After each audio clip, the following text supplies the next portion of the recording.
Question 101 के कह रहा है the number of ways of distributing 12 identical oranges among 4 children so that every child get at least 1 and no child more than 4। अब हमें दिया है कि 4 चिल्ड्रंस हैं और उनमें 12 ऑरेंजेस को हम डिस्ट्रीब्यूट कर रहे हैं। तो मान लेते हैं कि C1 के पास A आया, C2 के पास B आए, C3 के पास C और C4 के पास D आए। टोटल हमारे पास है 12, तो A plus B plus C plus D is 12। और हमें पता है कि सबको कम से कम एक तो मिलना चाहिए और 4 से ज़्यादा नहीं मिल सकते। 4 मिल सकते, 4 से ज़्यादा नहीं मिल सकते। ठीक है, अब देखिए कम से कम एक मिलना चाहिए। हम पहले सबको एक एक दे देते हैं। C1 को हम 1 दे देते हैं, तो C1 को हमने 1 दे दिया। C2 को भी हम 1 दे देते हैं, C3 को भी 1 दे देते हैं और C4 को भी 1 दे देते हैं। तो अब कितने बचे हमें हमारे पास टोटल ऑरेंजेस? अब मान लो इसके पास हो गई x1 1 देने के बाद, C2 के पास मान लेते हैं x2 हो गए, C3 के पास मान लेते हैं x3 और C4 के पास मान लेते हैं x4 हो गए। अब देखिए टोटल ऑरेंजेस अब हमारे पास कितने बच गए? x1 plus x2 plus x3 plus x4 is, हमने 4 इन बच्चों में डिस्ट्रीब्यूट कर दिए। एक एक हमने कंडीशन सेटिस्फाई करा दी कि एक एक सब बच्चों को मिल गए, तो अब हमारे पास बच गए 8 ऑरेंजेस बच गए। ठीक है जी। फिर अब हम केसेस बना के चलते हैं। पहले मानते हैं कि x1 अब क्या है हमारा 0 है। ठीक है, फिर देखिए क्या आ जाएगा इससे, x2 plus x3 plus x4 क्या आ जाएगा हमारा 8 आ जाएगा। हाँ जी ठीक है। अब मान लेते हैं कि x2, अब इसके अंदर कंडीशन करते हैं कि x2 क्या है 0 है, तो x3 प्लस x4 क्या आ जाएगा हमारा 8 आ जाएगा।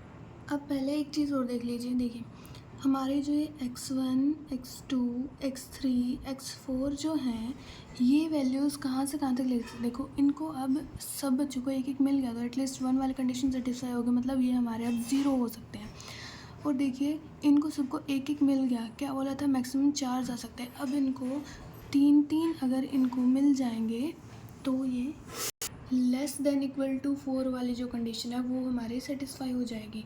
अब अगर हम सबको 3 दे देंगे तो 4 आ जाएंगे सबके पास। ठीक है जी। अगर हमने मान लो एक बच्चे को x1 हमने 4 ले लिया, तो ये C1 के पास कितने ऑरेंजेस हो गए? टोटल कितने हो गए? 5 हो गए। तो हमें क्या बोलता है कि सबके पास oranges less than equal to 4 होने चाहिए। तो अगर हम x1 को 4 ले रहे हैं तो C1 के पास ऑरेंजेस हमारे 5 आ रहे हैं, तो हम इनकी सब की वैल्यूज़ हम 0 से 3 तक ही ले सकते हैं। ठीक है जी। हाँ जी। अब इसको देखिए क्या है, x3 प्लस x4 क्या है 8 है, x3 को 0 लेंगे 8 आ गए, तो मतलब यहाँ से हम जो भी 1 2 3 4 x3 की वैल्यूज़ लेंगे ना, तो इससे ये कंडीशन हमारी सेटिस्फाई नहीं हो रही है। ठीक है, तो x2 को 0 वाला केस हमारा हट जाएगा। ठीक है, जब x2 को 1 लेंगे तो देखते हैं क्या होगा। x2 को अगर हम 1 ले रहे हैं तो क्या आ जाएगा, x3 प्लस x4 क्या आ जाएगा हमारा 7 आ जाएगा। अब x3 को 0 नहीं ले सकते हैं, x3 को 1 लेंगे तो x4 की वैल्यू 6 आ जाएगी, नहीं ले सकते। x3 को अगर हम 2 ले रहे हैं तो साथ में जो होगा 5, x4 की वैल्यू 5 आ जाएगी, नहीं ले सकते। तो जैसे जैसे x3 की वैल्यू पुट करेंगे तो हमारी ये कंडीशन भी सेटिस्फाई नहीं हो रही है। जब हम x2 की वैल्यू को अगर हम 2 ले रहे हैं तो x3 प्लस x4 हमारा क्या आ रहा है 6 आ रहा है। ठीक है, तो x3 को 0 नहीं ले सकते, 1 भी नहीं ले सकते, 2 भी नहीं ले सकते। x3 को हम 3 लेंगे तो x4 हमारा 3 आ जाएगा, मतलब इसके पास तो 1 ऑरेंज आए हैं, C2 के पास हमारे 3 आए हैं और इनके पास दोनों के पास 4 ऑरेंजेस आए हैं। ठीक है, एक केस हो जाएगा हमारा, ये सही है। जब हम x2 को 3 लेते हैं तो क्या आएगा, x3 plus x4 is 5। x3 को 0 ले सकते हैं, नहीं, x3 को हम 1 लेंगे तो हमारे पास x4 की वैल्यू 4 आ जाएगी, तो वो भी कैंसिल। जब x3 को हम 2 लेंगे x4 की वैल्यू 3 आ जाएगी। हाँ जी, ये केस भी ले सकते हैं। x3 को 3 लेंगे तो x4 की वैल्यू 2 आ जाएगी, तो यहाँ से हमारे ये 2 केसेस हो जाएंगे। तो जब हमने x1 को, देखो x2 को 4 नहीं ले सकते, फिर हमारे 0 से 3 तक ही करने थे हमें ये वेरी। ठीक है, तो फर्स्ट केस में जब हमारा x1 0 है तो हमारी ये 3 वैल्यूज़ आ जाएंगे। ठीक है, तो 3 हो गई हमारे यहाँ से। अब देखते हैं जब हम x1 को 1 ले रहे हैं तब क्या होगा, x1 जब हमारा 1 है तो देखिए x2 plus x3 plus x4 is 7, x2 को 0 डालेंगे, x3 प्लस x4 क्या आ जाएगा 7। ले सकते हैं क्या वैल्यूज़, नहीं ले सकते तो ये कैंसिल हो जाएगा। जब x2 को 1 डाल रहे हैं तो x3 प्लस x4 क्या आ रहा है हमारा 6, हाँ जी एक वैल्यूज़ आ जाएगी हमारे पास, x3 3 और x4 भी 3, ये एक केस हो जाएगा। जब x2 को 2 ले रहे हैं तो x3 प्लस x4 की वैल्यू क्या आ रही है 5 आ रही है, तो कितने केसेस बनते थे, दो केसेस यहाँ से बन जाएंगे। जब x2 को 3 ले रहे हैं, x3 प्लस x4 की वैल्यू क्या आ रही है 4 आ रही है, तो यहाँ से कितने केसेस बनेंगे, जब x3 एक बार क्या होगा हमारा, x3 जब 1 होगा तो x4 3 होगा, x3 जब 2 होगा x4 भी 2 होगा, x3 जब 3 होगा x4 1 होगा। तो 3 केसेस तो हमारे ये हो गए, 2 यहाँ से, 3 और 2 5 और 1 6 केसेस तब आ गए जब हमारी वैल्यू x1 की वैल्यू 1 थी। अब आगे काउंट करते हैं, जब x1 की वैल्यू हम 2 लेंगे, ठीक है। तो अब x1 की वैल्यू हम 2 लेंगे, ठीक है, तो क्या आ जाएगा x2 plus x3 plus x4 is 6, x2 को 0 डालते हैं तो क्या आ जाएगा x3 प्लस x4 की वैल्यू आ जाएगी 6। ले सकते हैं एक केस x3 और x4 क्या हो, दोनों 3 हों। जब x2 को 1 लेंगे तो x3 प्लस x4 क्या आ जाएगा 5, क्या एक केस होंगे इसमें, हाँ जी होंगे। x3 हमारा 0 तो नहीं हो सकता, 1 भी नहीं हो सकता, 2 हो, और y3 हमारा 3 हो, और x3 3 हो, सॉरी x4 है यहाँ पे, x4 हमारा 2 हो, ठीक है। ये 2 ही केसेस होंगे यहाँ से, तो एक केस ये, 2 केसेस ये। जब x2 हमारा क्या है 2 है तो x3 प्लस x4 क्या है हमारा 4 है। कितने केसेस होंगे यहाँ से, जब x3 0 हो नहीं होगा, जब x3 हमारा 1 है और x4 हमारा 3 है, हाँ जी ये केस होगा। जब x3 2 है, x4 2 है, हाँ जी ये भी होगा।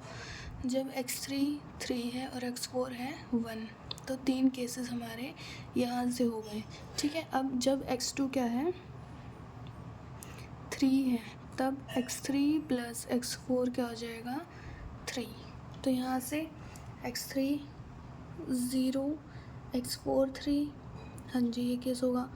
x3 1, x4 2, हाँ जी ये केस भी होगा।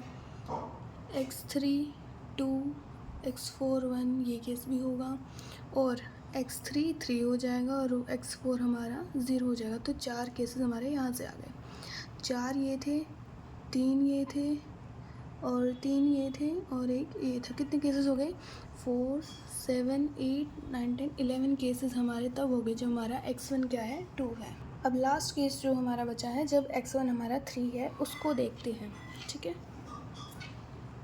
देखिए जब x1 क्या है हमारा 3 है, तो हमारे पास क्या बनेगा x2 plus x3 plus x4 is 5, ठीक है। तो देखिए जब x2 को 0 लेते हैं, x2 हमारा हो गया 0, तो x3 प्लस x4 क्या आ जाएगा 5। कितने केसेस बनेंगे, x3 0 नहीं हो सकता, x3 1 भी नहीं हो सकता, x3 क्या हो जाए 2 हो जाए और 3 हो जाए, तो 2 केसेस यहाँ से बन जाएंगे, ठीक है। तो एक बार x2 को हम 1 ले रहे हैं तो क्या बन जाएगा x3 प्लस x4 इज़ 4। कितने केसेस बनेंगे, 0 भी नहीं, x3 को 0 नहीं ले सकते, x3 को 1 ले सकते हैं, x3 को 2 ले सकते हैं, x3 को 3 ले सकते हैं, तो यहाँ से हमारे 3 केसेस बन जाएंगे, ठीक है। और x2 को जब हम 2 लेंगे तो क्या बनेगा x3 प्लस x4 इज़ 3। कितने केसेस बनेंगे यहाँ से 4 केसेस बन जाएंगे। x2 को जब 3 लेंगे तो x3 प्लस x4 क्या बनेगा 2। कितने केसेस बनेंगे 0 1 2 3 केसेस यहाँ से बन जाएंगे। टोटल केसेस कितने हो गए हमारे 3 6 10 12, तो यहाँ से हमारे 12 केसेस हो गए। तो अब हम सभी केसेस को टोटल करते हैं। क्या आएगा, देखो 3 + 6 + 11 + 12 करना है हमें। कितने होंगे टोटल केसेस, 3 + 6 + 11 + 12 केसेस हो गए हमारे पास। 31 केसेस ऐसे ही हैं जब चारों बच्चों को ऑरेंजेस मिलेंगे, सबको एक एक तो मिलेगा ही, और 4 से ज़्यादा किसी को नहीं मिलेंगे। क्वेश्चन 102 क्या कह रहा है, the number of terms in the expansion of a + 3b to the square a - 3b का स्क्वायर का whole square when simplified is. तो इस मतलब एक्सपेंशन जो भी हुए है इसमें हमें बताना है कि नंबर ऑफ टर्म्स हमारी कितनी आएंगी। देखिए अब स्क्वायर, इन दोनों का स्क्वायर लिख लेते हैं, एक बार होल स्क्वायर लिख लेते हैं। क्या होगा, a + 3b into a - 3b का स्क्वायर, और हमें इसका भी स्क्वायर बोला है। ठीक है, अब देखिए ये किसकी आइडेंटिटी है, a + b और a - b की आइडेंटिटी है। तो यहाँ पे क्या लग जाएगा, a² - b², ये 2 × 2 = 4 हो जाएगा। अब देखिए जब हमारे पास x + y n का एक्सपेंशन हो तो इसमें नंबर ऑफ टर्म्स हमारी n+1 आती है। a + b का होल स्क्वायर देख लीजिए, a + b के होल स्क्वायर में हमारी 3 टर्म्स आती है, मतलब 2 + 1। a + b का क्यूब लेते हैं तो 3 + 1 4 टर्म्स आते हैं। तो इसमें भी जब पावर 4 है तो हमारे पास टर्म्स कितनी होंगी, 4 + 1 मतलब 5 टर्म्स होंगे इसके एक्सपेंशन में। 103 क्या कह रहा है, the number of ways in which 5 persons p, q, r, s and t can be seated in a ring so that p sits between q and r। अब हमें क्या बोला इस क्वेश्चन में कि ये 5 पर्सन हैं, इनको एक रिंग में बिठाना है, ये रिंग फॉर्म कर रहे हैं हमारी, और q एंड r के बीच में हमें p को रखना है, मतलब q और r कभी भी एक साथ नहीं बैठेंगे, और उनके दोनों के बीच में हमारा p हमेशा बैठेगा। ठीक है, तो चलिए करते हैं इसको। क्या होगा, देखिए q होगा, यहाँ पे हमारा r होगा। ठीक है, इन दोनों के बीच में हमें क्या है, p को बैठाना है हमेशा। तो हम इसको एक सेट ले लेते हैं कि ये हमारा पूरा एक है, और साथ में हमारा s है और t है। ठीक है जी, अब देखिए Q और R की हम पोजीशन चेंज कर सकते हैं, P की पोजीशन चेंज नहीं कर सकते, तो इनको हम 2 फैक्टोरियल से अरेंज कर सकते हैं। ठीक है, तो इन Q और R को हम 2 फैक्टोरियल से अरेंज कर सकते हैं।